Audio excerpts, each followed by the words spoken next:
If I could only own one bag of Innova discs, this would be it. Every single disc in here has earned its place, including some recent videos like the control driver or the throwing putter slots, where I've tested out a bunch of different discs and it all came down to one. I bet by the end of this video there's going to be at least one of these discs that you disagree with, so if that's the case, let me know in the comments below. Now, I don't bag every single disc just because they fly the furthest. In fact, I'm super particular about which discs I bag, and I only bag the discs that I trust the most in every single slot. For almost every slot in the bag, I'll have an understable, a stable, and an overstable option. That way I can cover pretty much any shot shape that I'll need out on the course. If I'm inside 60 feet, there's only one disc that I trust, and that's the Yeti Pro Aviar. I typically replace these every single year. I usually get some new ones in my allotment, and then I just practice with them throughout the year. And because I replace them every single year, they tend not to get super beat in, so I can still trust them by the end of the season. For approach discs, we're going to go to one of the oldest discs in my bag, which is of course my Innova Pig. This Ricky R Pro Pig has been in my bag since I can remember, and it's super warped, completely chewed around the sides, and it doesn't even fly like a pig anymore. It just wants to flip up, push straight, and even have a late turn at the end of its flight.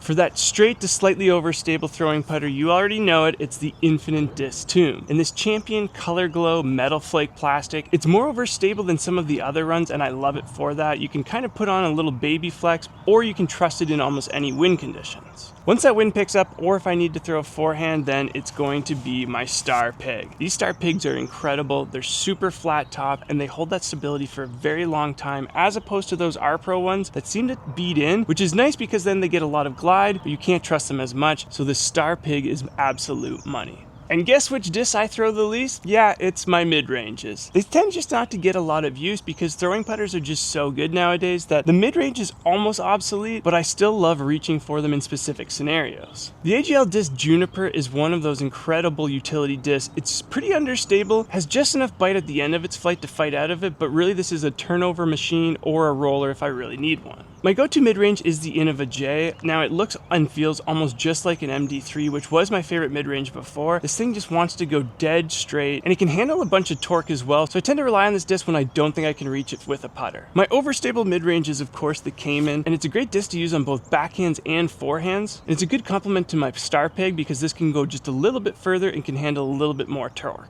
I bag a lot of fairways, and people always ask me why I bag multiples of each mold. So we'll start off with the Leopard 3 in this Halo Nexus plastic. This thing is insanely understable. It's really just a utility disc for when I'm kind of stuck behind a tree or I'm in a standstill position. I can still really get this disc to hyzer flip and either go straight, or if I put enough juice on it, I can get it to turn at the end of that flight. Now to complement that, I also have this Star Leopard 3, and basically I can get a similar flight out of the Star one as I can with this Nexus one, but only if I have a run up. So I can hyzer flip this, make it ride straight, or have it turn over at the end depending on how much juice I put on it.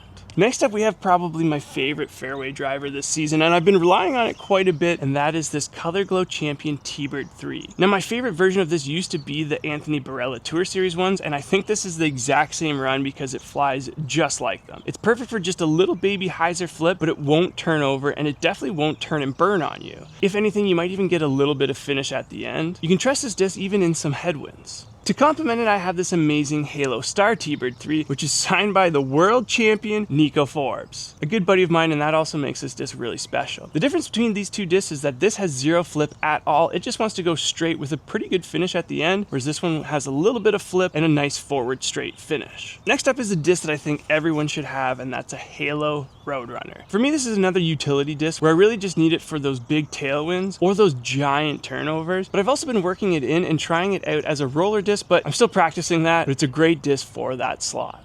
If you've watched my control driver video, then you know that I ended up with the Swirled Star Thunderbird. Basically what I was looking for was something that was similar to my T-Bird 3s but had a lot more glide and a lot more distance potential, and this is exactly it. This disc just wants to go straight with finish at the end, and you can trust it in pretty much any conditions, including headwinds, crosswinds, you name it. It's also nice and flat, so it's pretty decent on forehands, but usually I save the forehands for the next disc. If I need a forehand to go the distance, I'm always reaching for a Sexy Bird. I have two Nate Sexton Firebirds in the bag. I have a 2019 one and a 2021 one. The 21 Firebird is super beat in. It goes pretty much dead straight with just a little bit of fade at the end. On forehands though, I can really trust this disc to get some extra distance over this 2019 one. The 2019 one is much flatter and way more overstable. So if there's a headwind or if I really need to crash a hyzer somewhere, then I'm going to be reaching for this 2019 one.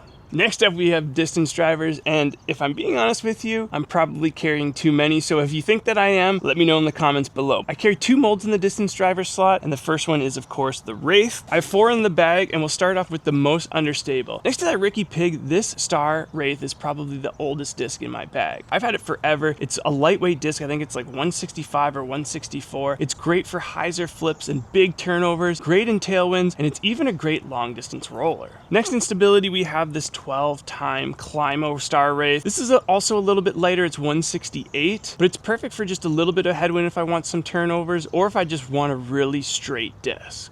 One stability up from that is my favorite run of Halo Star Race. And this 171 weight, I don't know what it is, but these discs are just magical. I can get a little bit of a baby flip, it'll push, but it'll still finish like a Wraith every single time. When the wind starts to pick up, I don't know if there's a disc that you could trust any more than a Garrett Girthy Halo Star Wraith. I call this one the Spider-Man because of the obvious colors. It's got a ton of dome. It's not as overstable as some of the other double G Wraiths, but it still is overstable enough that I can trust it in most winds. Now, if there's a wide open field and I need absolute max distance, I'm reaching for an Infinite Disc Emperor every single time. These iBlend ones seem to go an absolute mile. It's the furthest flying disc that I've ever had. It is similar to like a Seasoned Destroyer or some of the older Avery Jenkins runs destroyers, and I find that it just has a little bit of turn, still has that destroyer fade, but a ton of glide. If I think there's too much headwind for this one, then I'll go ahead and I'll grab this awesome Luster C-Blend run that Blitz Disc Golf came out with. This is an incredible run. It still is pretty overstable despite what some folks will say to you. A lot of folks are saying that this is a very workable and bomber run, and it is, but don't be surprised if it is a little bit more overstable than some of those iBlend runs. For this year, again, I'm using the BagBoy Quad XL, which is a pretty awesome cart, and I have a full review video on it, so I'll leave a link over here. One of my favorite features, though, of course, is this cooler. I can store a whole bunch of food, snacks, and cold drinks that are perfect to have out on the course, especially on these hot summer days. I'm also rocking the Anthony Barella Signature Series AX6 grip bag, and I absolutely love it. I also did a review on that. My only qualm is that I find that the mini pocket just is a little bit too shallow, so the mini falls out, but when it's hooked up onto the cart, that doesn't really make a difference, and I try and use the cart as much as possible. I have discount codes for both the BagBoy cart and GRIPeq bag, so I'll leave those in the description below. That pretty much covers it for my in the bag for 2026, but here is a good question for you. If there's one disc that you could kick out of my bag, what would it be? Thanks for watching the In the Bag 2026. If you're liking the content, make sure you hit that like button, and if you haven't yet, hit that subscribe button. I'll catch you in the next one, and as always, get out and throw.